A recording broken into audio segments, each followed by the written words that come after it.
হয়, এই হজৰত আজানপীৰ দৰগাহ পৰিচালনা সমিতিৰ উদ্যোগত আৰু স্থানীয় ৰাইজৰ সহযোগত আমি দুদিনীয়াকৈ কাৰ্যসূচী লোৱা হৈছে।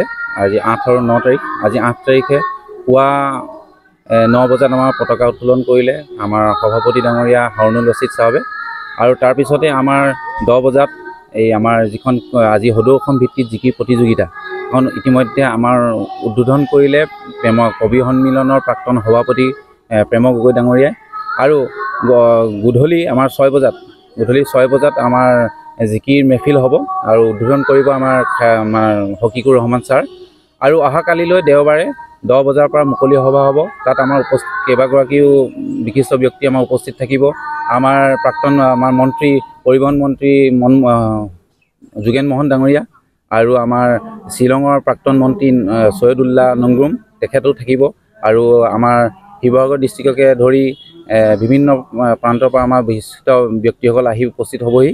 আৰু আমাৰ অসমৰ বিভিন্ন প্ৰান্তৰ পৰা ইতিমধ্যে ভক্তপ্ৰাণ ৰাইজহঁত আহি উপস্থিত হৈছেহি। আৰু অহাকালিলৈ সকলোকে আমি নিমন্ত্ৰণ জনাইছোঁ সকলো আহিবৰ বাবে। আৰু দিনৰ 2 বজাত আমাৰ দুৱা সম্পূৰ্ণ হ'ব। বাগদাদৰ পৰা চাহমিয়ান আজান ফকীৰ অসমলৈ ধৰ্ম প্ৰচাৰৰ কাৰণে আহিছিল। তেখেতে বাগদাদৰ পৰা আহিয়ে প্ৰথমে দিল্লীত থিতাপি লৈছিল। দিল্লীৰ পৰা তেখেতে গুৱাহাটী হৈ সোণপুৰা পালেহি, আৰু সোণপুৰৰ পৰা তেখেত আহি এই হুৰাগুৰি চাপৰিত উপস্থিত হ'ল। হুৰাগুৰি চাপৰিত তেখেতে চকুৰি ভকত লৈ প্ৰথম ধৰ্ম প্ৰচাৰ আৰম্ভ কৰিলে। আৰু ইয়াত বিভিন্ন ধৰ্মাৱলম্বী লোকসকল আছিলে।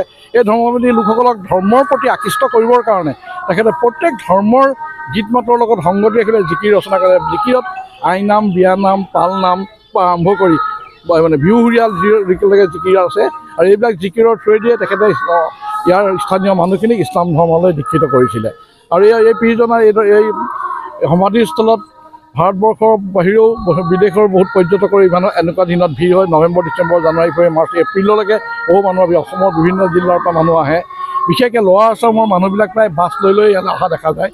তেওঁলোকে ইয়াত থাকি মেলি পীৰজনাৰ প্ৰতি এটা আকৃষ্ট হয়, আৰু প্ৰত্যেকে এটা মনোভাৱ লৈ আহে।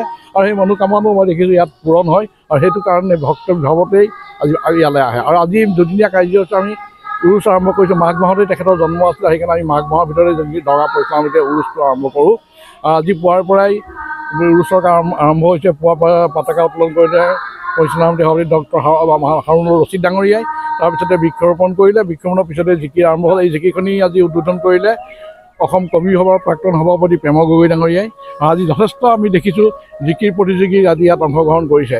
আন কালতকৈ বহু বেছি পৰিমাণে দেখা পৰিলক্ষিত হৈছে। আৰু আমি এই জিকিৰ প্ৰতিযোগিতাখনিত এইবাৰ এটা পৰিচালনা সমিতিয়ে সিদ্ধান্ত লৈছোঁ যে প্ৰত্যেকজন অংশগ্ৰহণকাৰীক পৰিচালনা সমিতিৰ তৰফৰ পৰা আমি একোটাকৈ মেডেল আৰু এখন মানপত্ৰ দিম। আৰু বাকীখিনি যিখিনি ক শাখা আৰু খ শাখা প্ৰথম, দ্বিতীয়, তৃতীয় এটা আমি মানুহ দিম।